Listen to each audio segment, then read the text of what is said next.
Welcome to bird media. నేను మీ పవన్ కృష్ణమూర్తి. తనికెళ్ల భరణి గారు నటుడిగా, రచయితగా ఆధ్యాత్మిక భావజాలాన్ని అందంగా, అందరికీ ఆహ్లాదంగా వ్యక్తపరిచేటువంటి వ్యక్తిగా ప్రత్యేక గుర్తింపు తెచ్చుకున్నారు. ముఖ్యంగా ఆయన చెప్పే శివతత్వం, ఆధ్యాత్మిక వ్యాఖ్యానాలకి ప్రత్యేక అభిమాన వర్గం ఉంది. నాన్నెందుకో వెనకబడ్డాడు అని ఆయన కవిత చదువుతుంటే ఎన్నో హృదయాలు ద్రవించిపోయాయి. దాదాపుగా వివాదాలకి దూరంగా ఉండేటువంటి భరణి గారు ఈసారి మాత్రం ఒక సోషల్ మీడియా పోస్టుతో తీవ్ర చర్చకి ఆయన సెంటర్ పాయింట్ అయ్యారు. ఇటీవల హైదరాబాద్ పర్యటనకు వచ్చినటువంటి ప్రధాని నరేంద్ర మోడీని బేగంపేట ఎయిర్పోర్ట్లో అందరితో పాటు భరణి గారు కూడా కలుసుకున్నారు. ప్రధానితో కలిసి దిగిన ఫోటోని షేర్ చేసుకుని సోషల్ మీడియాలో ఆయన కొంత వ్యాఖ్యానం చేశారు. సో ఆ ఫోటో పంచుకోవడం వరకు కూడా ఎవరు అభ్యంతరం చెప్పలేదు, కానీ ఆ ఫోటోకి ఆయన జోడించిన వ్యాఖ్యలు ఇప్పుడు తీవ్ర ట్రోలింగ్కి కారణమవుతున్నాయి. నేను రాముణ్ణి చూడలేదు, కృష్ణుణ్ణి చూడలేదు, ఆదిశంకర్లను చూడలేదు, వివేకానందుణ్ణి చూడలేదు, కానీ వాళ్ళందరి అంశాలతో ఉన్న మోడీ గారిని చూశాను, ముట్టుకున్నాను, చేతిని ముద్దెట్టుకున్నాను, నా జన్మ ధన్యం అంటూ భరణి గారు రాసినటువంటి మాటలు సోషల్ మీడియాలో వైరల్ అయ్యాయి. ఇక్కడే విమర్శలు కూడా మొదలయ్యాయి. అంటే ఒక రాజకీయ నాయకుడి మీద అభిమానం ఉండొచ్చు, గౌరవం వ్యక్తపరచవచ్చు, కానీ ఆ అభిమానం ఆధ్యాత్మిక మహానుభావుల పోలికల దాకా వెళ్ళడం అనేది చాలామందికి అతిశయోక్తిగా అనిపించింది. ముఖ్యంగా ఒక రచయితగా, తాత్విక భావజాలాన్ని అర్థం చేసుకునే వ్యక్తిగా, విలక్షణ నటుడిగా పేరున్నటువంటి భరణి గారి నుంచి ఇటువంటి వ్యాఖ్యలు రావడం కొందరిని అసహనానికి గురిచేసింది. సోషల్ మీడియాలో విమర్శలు చేసేటువంటి వాళ్ళు ఇది అవార్డుల కోసమేనా, ఇంత అతిగా పొగడాల్సిన అవసరం ఎందుకు అంటూ ప్రశ్నలు సంధిస్తున్నారు. భరణి గారు ఏ రాజకీయ పార్టీలోనూ ప్రత్యక్షంగా ఇప్పటిదాకా లేరు. అందుకే ఆయన నుంచి రాజకీయాలకి అతీతమైన సమతుల్య వైఖరినే చాలామంది ఆశిస్తారు. అలాంటి ఒక వ్యక్తి ఒక నాయకుడిని దేవతాత్మక స్థాయికి తీసుకెళ్లేలా వ్యాఖ్యానిస్తే అదే ఇప్పుడు చర్చకి దారితీసింది. నిజానికి భరణి కేవలం ఒక ఫోటోని పంచుకుని ఉంటే ఈ స్థాయి వివాదం వచ్చుండేది కాదేమో, కానీ భావోద్వేగంలో రాసినట్లున్న ఆ వ్యాఖ్యలు ఇప్పుడు ఆయన ఇమేజ్కే ఇబ్బందిగా మారాయంటున్నారు. అభిమానంతో చెప్పిన మాటలైనా ప్రజావేదికపై చెప్పినప్పుడు వాటి ప్రభావం వేరుగా ఉంటుంది. ముఖ్యంగా ప్రజల్లో గౌరవం ఉన్నటువంటి కళాకారుల మాటల విషయంలో మరింత జాగ్రత్తగా ఉండాలి అనే అభిప్రాయం ఇప్పుడు చాలా బలంగా వినిపిస్తోంది. ఒక రకంగా చెప్పాలంటే ఆయన్ని తప్పుపట్టాల్సిన అవసరం లేదు. బికాస్ ఆయన భావ ప్రకటన స్వేచ్ఛ. ఆయన ఏమి మోడీని దేవుణ్ణి చేసేయలేదు. ఆ అంశ అన్నారు. వివేకానంద అంశ లేదు, ఆదిశంకరుల అంశ లేదు, అంటే రాముడి అంశ, కృష్ణుడి అంశ అన్నారు. కానీ మోడీయే దేవుడు, మోడీయే రాముడు, మోడీయే కృష్ణుడు, మోడీయే వివేకానందుడు, మోడీయే ఆదిశంకరుడు అని చెప్పి ఆయన మాట్లాడలేదు.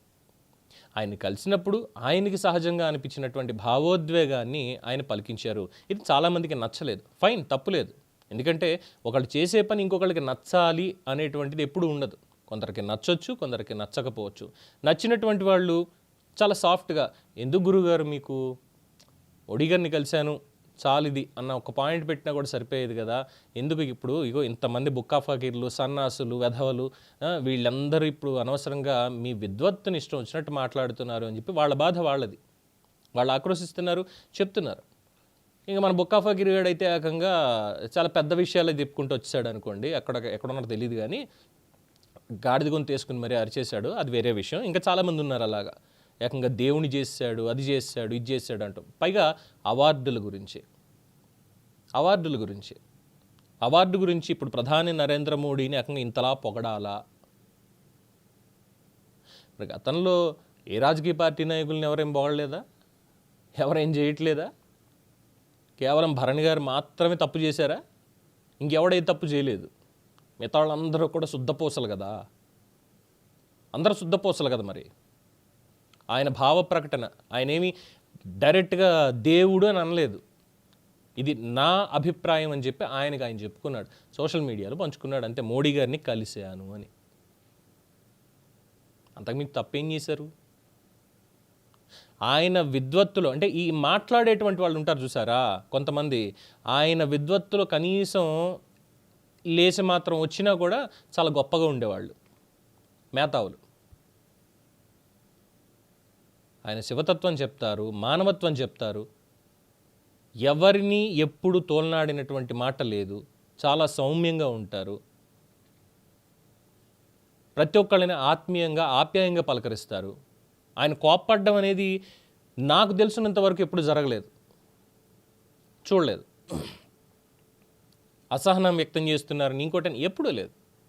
చక్కగా పొద్దున్న లేవడం, లేచిన తర్వాత శివాభిషేకం చేసుకోవడం, కాసేపు వేదపారాయణ చేసుకోవడం, పూజా పునస్కారం అయిపోయిన తర్వాత ప్రశాంతంగా కూర్చుని పుస్తకాలు చదువుకుంటూ ఆయనకున్నటువంటి సాహిత్య జ్ఞానాన్ని ఇంకా ఇంకా ఇంకా ఇంకా ఏదో ఇంకో స్తోత్రం ఏదో రాయాలి. ఆటగదరా శివ అని రాసిన దానికి ఆసేతు హిమాచలం శివభక్తులందరూ కూడా పులకించిపోయారు.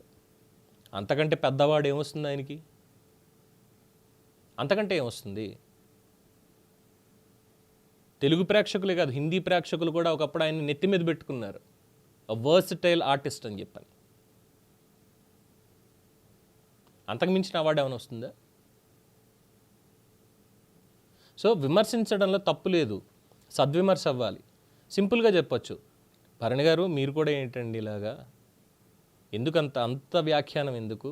ప్రధానమంత్రి నరేంద్ర మోడీ గారిని కలిశాను, వారి నాయకత్వం బలంగా ఉంది, ఒక మాట అంటే సరిపోయేది. ఆదిశంకరులనో, వివేకానందున్నో, రాముణ్ణో, కృష్ణున్నో తీసుకురావడం ఎందుకండి అని అడిగితే తప్పు లేదు. మోడీని దేవుణ్ణి చేసేసినటువంటి అని చెప్పి ఇష్టం వచ్చినట్టు అది విమర్శ అవ్వదు, మీ నోటి దూరవుతుంది విమర్శించే వాళ్ళకి. చెప్పేది సౌమ్యంగా చెప్పాలి. ఆయన ఏమీ తప్పుడు పనులు చేయలేదు. మాట్లాడే వాళ్ళైనా కాస్త జాగ్రత్తగా మాట్లాడాలి. నాకు నోరుంది కదా ఇష్టం వచ్చినట్టు మాట్లాడతాను అంటే అందరి దగ్గర కుదరదు. అది కర్మఫలితం ఉంటారు చూసారా, అది డెఫినెట్గా వెనక్కి కొడుతుంది. సో వారి విషయంలో వారి అభిప్రాయాన్ని వ్యక్తపరుచుకున్నారు అంతే తప్ప ఇంకొకటి ఏమీ లేదు. దీని మీద మీ అభిప్రాయం తెలియచేయండి. చూస్తూనే ఉండండి ది బర్డ్ మీడియా.